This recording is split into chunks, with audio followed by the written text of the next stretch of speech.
Belajar IPS bersama Pak Diatmoko.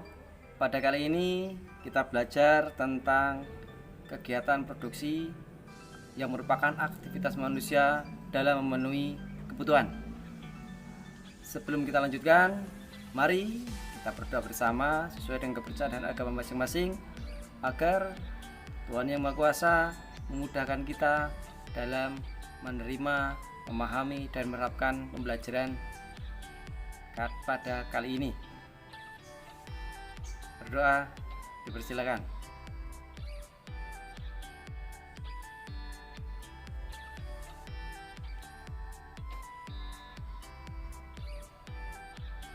Selesai. Oke. Pada pembahasan yang telah lalu kita membahas tentang kebutuhan dan kelangkaan barang pemenuh kebutuhan, termasuk tindakan, prinsip, dan motif ekonomi. Nah, pada kali ini kita belajar tentang kegiatan ekonomi. Salah satunya adalah produksi. Saya yakin kalian semuanya sering mendengar tentang kata produksi, produsen, produk. Nah, apa latar belakang dari produksi? Latar belakang orang melakukan produksi, orang beraktivitas produksi yang pertama kali adalah untuk memenuhi kebutuhan hidupnya. Kebutuhan memiliki banyak ragamnya dan manusia melakukan upaya untuk pemenuhannya. Pemenuhan tersebut dilakukan dengan cara produksi, distribusi, ataupun konsumsi secara langsung. Coba amati, ini adalah gambar tentang kegiatan produksi. Ada pembuatan makanan ringan, ada pengolahan ikan, ada pembuatan kerupuk ikan, ada pembuatan tahu. Ada pula kegiatan produksi yang berupa jasa potong rambut dan jasa laundry atau cuci dan setrika baju. Ada pula kegiatan produksi yang menyangkut tentang jasa pengiriman barang dan jasa sewa mobil. Nah, berdasarkan kegiatan produksi yang di atas, maka produksi setidaknya mencakup hal usaha menambah nilai guna barang dan usaha untuk menghasilkan barang dan jasa. Menambah nilai guna misalnya penyewaan kendaraan, daripada tidak terpakai disewakan, maka akan lebih bermanfaat dan memiliki nilai tambah. So, dari gambar-gambar di atas dan penjelasan sedikit tentang produksi, setidaknya kalian bisa menyimpulkan produksi itu apa. Silakan kamu tulis di bukumu.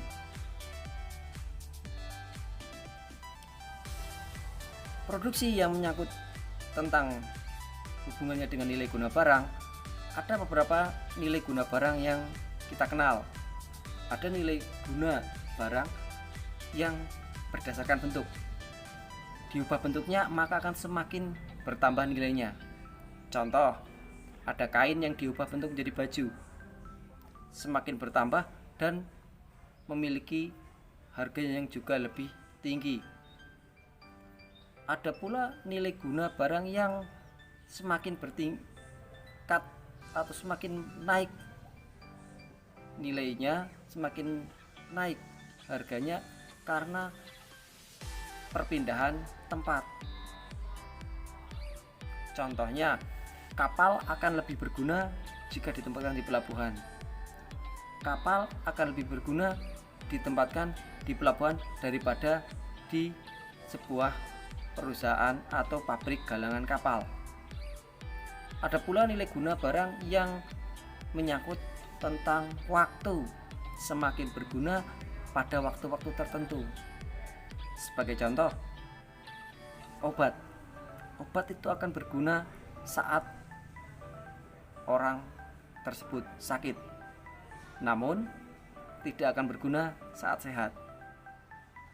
Kemudian ada nilai guna barang yang bersifat kepemilikan. Jika berpindah kepemilikan, maka nilai gunanya akan semakin tinggi. Sebagai contoh, kamera. Kamera akan jauh lebih berguna bagi seorang sutradara, bagi seorang wartawan dibanding dimiliki oleh seorang petani. Nah, dalam membicarakan tentang produksi, tentu akan menyangkut tentang faktor produksi. Cara mudahnya, faktor produksi adalah segala sesuatu yang dibutuhkan untuk melakukan produksi. Ingat, faktor produksi adalah segala yang dibutuhkan untuk melakukan produksi. Ada faktor produksi alam, faktor produksi tenaga kerja, faktor produksi modal, dan faktor produksi kewirausahaan. Jadi, dalam melakukan usaha, dalam melakukan produksi, bukan hanya modal, tapi dari produksi alam, tenaga kerjanya, dan sifat wirausahanya.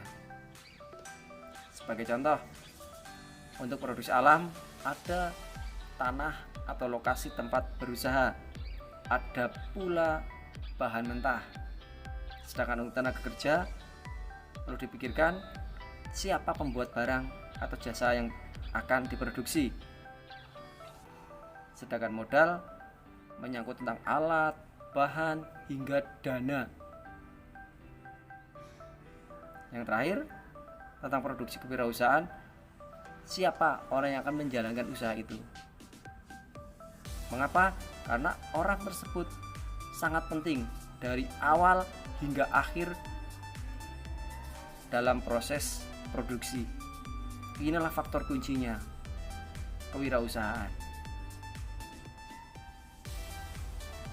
Cara mudahnya, faktor produksi saya ibaratkan sebuah bagian-bagian, sedangkan barang atau jasa yang diproduksi adalah sebuah robot.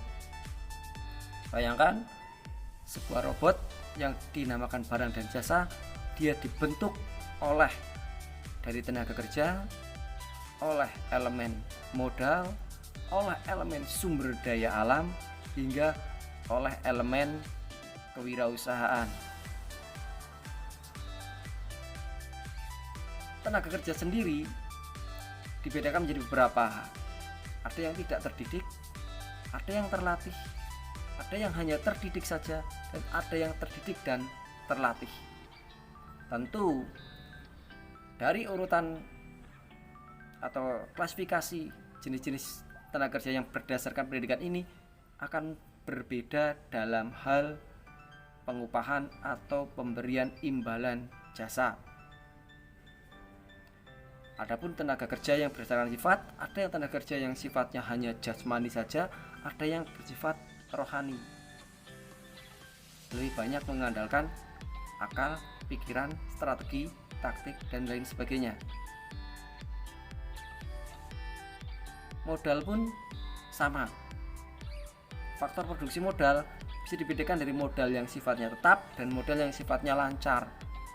Modal tetap itu modal yang bisa dipakai berkali-kali, sedangkan modal lancar biasanya cepat habis. Adapun kewirausahaan sebagai sosok yang sentral, sosok yang penting dalam sebuah produksi, maka faktor kewirausahaan ini harus mampu menyatukan semua faktor produksi, dari sumber daya alam, dari modal, dari tenaga kerja, semuanya harus bisa dipadukan untuk dapat berproduksi. Sehingga seorang wirausaha, seorang entrepreneur harus minimal memiliki sifat kerja keras, disiplin, pantang menyerah, kreatif, dan mampu mencari peluang, sehingga dia dapat berpikir inovatif. Nah, sebagai latihan, saya tantang kalian sebagai wirausaha atau entrepreneur muda. Kalian berperan sebagai wirausaha muda. Silakan tulis dalam bukumu. Bayangkan kamu sebagai seorang pengusaha. Bayangkan kamu memiliki cita-cita sebagai seorang pengusaha. Tentukan apa yang akan diproduksi, bahan yang diperlukan, tenaga kerja yang dibutuhkan, modal yang diharapkan, hingga strategi kalian sebagai seorang pengusaha. Berikut contohnya. Misalkan Bernard, dia seorang siswa kelas 7, nomor absen 4. Dia pengusaha somai, sebagai cerita siomay, tapi yang memiliki cerita usaha somai untuk mengembangkan usahanya. Kemudian ada contoh pengusaha yang berupa jasa oleh Belinda, kelas 7B, absen 5. Ini adalah contoh-contoh tugas kalian. Nah, semoga dapat membantu kalian dalam belajar, dapat membantu kalian dalam memahami produksi sebagai salah satu aktivitas manusia untuk memenuhi kebutuhan. Terima kasih sudah bergabung dengan Pak Dwi Atmoko dalam belajar IPS. Semoga dapat membantu kalian. Tetap semangat, tetap sehat, rajin beribadah, sukses bersama kita.